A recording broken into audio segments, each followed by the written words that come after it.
Hey Key fam, welcome back to Spill the Ghee, where we sip the hottest tea. Let's talk about can film festival. आजकल can film festival एक film festival कम और influencer networking event ज़्यादा लगने लगा है। पहले जब हम कैन का नाम सुनते थे तो माइंड में आता था world cinema, legendary directors, iconic actors, award winning films और सीरियस फैशन मोमेंट्स। लेकिन अब सोशल मीडिया खोलते ही हर दूसरा influencer can diaries, can look reveal, manifested this moment type caption डाल रहा है। और ऑनेस्टली ऑडियंस के माइंड में एक ही क्वेश्चन है, how are so many influencers suddenly at can.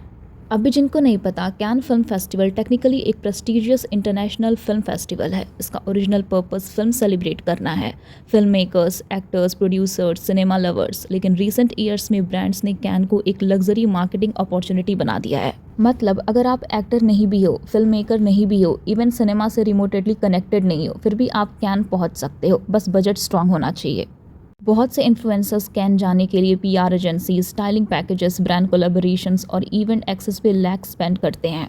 Flights अलग, स्टे अलग, डिज़ाइनर आउटफिट्स अलग, ग्लैम टीम अलग, मीडिया पैकेज अलग। बेसिकली पूरा एक्सपीरियंस एक लग्जरी इन्वेस्टमेंट बन चुका है। कुछ इन्फ्लुएंसर्स को ब्रांड स्पॉन्सर कर देते हैं, बट मैनी लोग खुद भी हैवी अमाउंट स्पेंड करते हैं because can content social media पे एस्पिरेशनल और प्रीमियम इमेज क्रिएट करता है।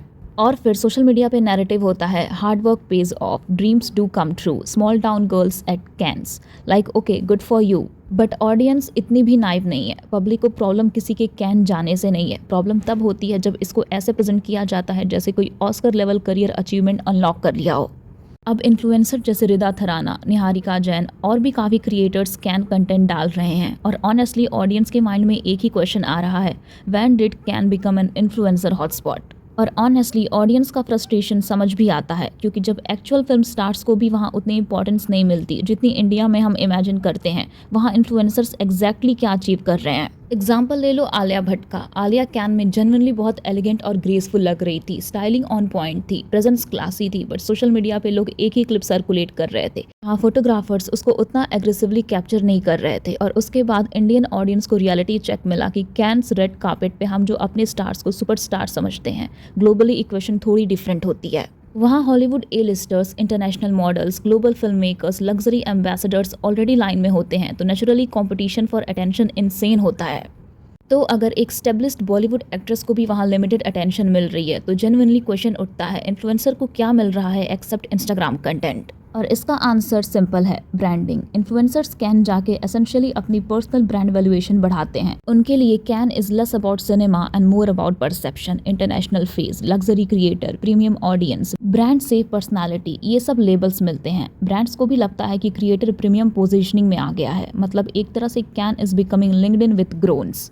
और जब एक चीज़ ओवर एक्सपोज्ड हो जाती है, उसकी एक्सक्लूसिविटी खत्म हो जाती है। कैन का भी वही हो रहा है। हर साल इतने influencers, content creators, fashion bloggers, lifestyle bloggers वहाँ दिखने लगे हैं कि अब कैन जाना रेयर नहीं लगता, एक्सपेंसिव लगता है। और मैं ये नहीं कह रही कि इन्फ्लुएंसर्स को जाना ही नहीं चाहिए। अगर ब्रांड्स बुला रहे हैं, नेटवर्किंग अपॉर्चुनिटीज़ मिल रही है, कंटेंट मिल रहा है, श्योर गो अहेड।